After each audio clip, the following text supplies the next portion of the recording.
So I'm pleased to introduce our guest speaker for today, uh, Isaac Harvey.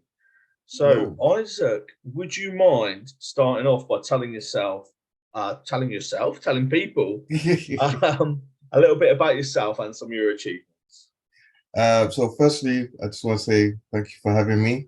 It's great to see so many friendly faces on the call, all change makers and like-minded individuals.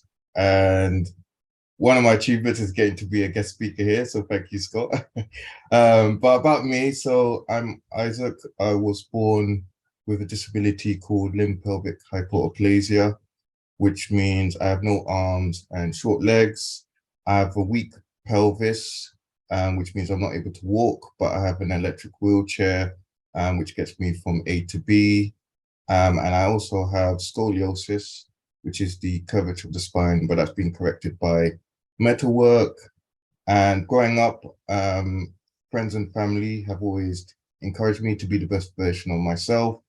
And that has allowed me to always want to push the barriers of what someone with a disability can do. And it's gave me opportunities like carrying the Olympic torch, being in the Portrait of Britain's first book, last year being one of the top 100 influential disabled people in the UK, and a lot more adventurous activities like skiing, skydiving, tall ship sailing, the lot.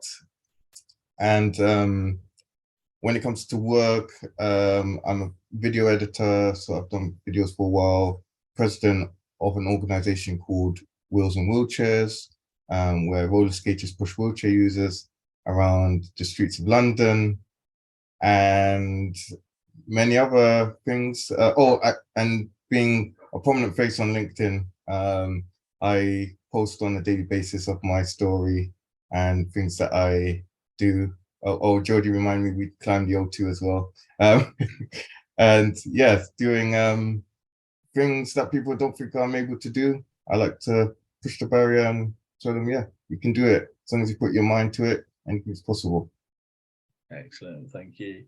Right, so you've mentioned about your disability, and you've mentioned you're a videographer. You haven't mentioned that you're a talented videographer. That was the bit I was going to add in. Um, so, I mean, how do you manage to do all of this? So when it comes to videos, when I left school and doing A-level media, I wanted to do my own thing, and I love the concept of YouTube. So I just wanted to create videos of what I got up to. Um, so after I left school, I created gaming videos, which I did straight from the PlayStation, which didn't require me to do any um, filming, as I could just record it from the screen. And then from the skills I learned from school, then started to use more of my video editing software that the school kindly gave to me so I could do from home. And in that same year, so this was 2012, at the end of the year, I, I'm a I'm an ambassador of a charity called the Dream Factory, which grants dream for underprivileged children. And they were doing a promotional video, and I was talking to the film guy, and I was saying, "Oh, I really want to do YouTube." And I said, "Oh, I'll need an easy camera that I can explain to people who go out with me to do the filming." And that Christmas, he kindly gave me a GoPro, so I could start my video journey. And I was really grateful for that. And then when it's come to filming and doing my bits, I've had to ask friends and family to kindly film me while I talk to camera and do different things. And it's been a bit of a difficult journey because sometimes I'm not able to go out with certain people because of their work commitments or not being available. But I made it work for 9 years. Um, and then I started incorporating disability into the videos because I realized the impact that I was making to people. And then that fell into me now doing LinkedIn and writing stories. And next year, I want to get back into making more video content, showing people more of a behind the scenes look of disability and how I'm able to overcome these challenges. Because I think for the most part, even though I write it, only people see like the surface level. I want to show people what really goes into me being able to do these things, to give people a bit more of an insight of how these things come about. Excellent. And obviously, you've had to adapt to achieve numerous goals, numerous challenges that you've set yourself. As a whole, as a community, do you think disabled people often look for ways to achieve things that just don't necessarily seem easy or straightforward at the outset? So I've actually had this conversation. By the way, really good question. I've had this discussion with quite a lot of people recently, and most recently on Monday, I was speaking to mum saying, I've done all these things, and it's like when you think about it, like life's crazy how I've managed to do all of these things, even with a disability. And it's made me realize that throughout my whole life, it's been my disability that's been the driving force for me. Living in a world which is not designed for us, I've had to push the barriers. And I've not really done it to prove others wrong, but I think it's for me to feel fulfilled that I can do things. And that's led me on to inspiring other people with same conditions, to show them what is possible. So I think it's disability which has really pushed me to achieve these things. Especially, like I said, this happened all my life, and I struggled a lot with my mental health. That I became blind of all of my achievements. I did have the imposter syndrome of not being good enough, thinking I can do better. But when I came to the realization and became more self-aware after taking a step back and understanding my mindset and law of attraction and why things happen for a reason, was when I understood that, yeah, my disability has been my strength all my life, and it's going to continue to be my strength. And I'm hoping to show people that anything's possible if you put your mind to it. Excellent. Now, coming up December the 3rd, so month from today, is International Persons with Disability Day. Many businesses didn't celebrate Disability Pride Month, nor got involved with Purple Tuesday, who you're obviously an ambassador for. Yes. Do you think businesses should be doing something for International Persons with Disability Day? So I'm going to say yes, and I'm also going to say no.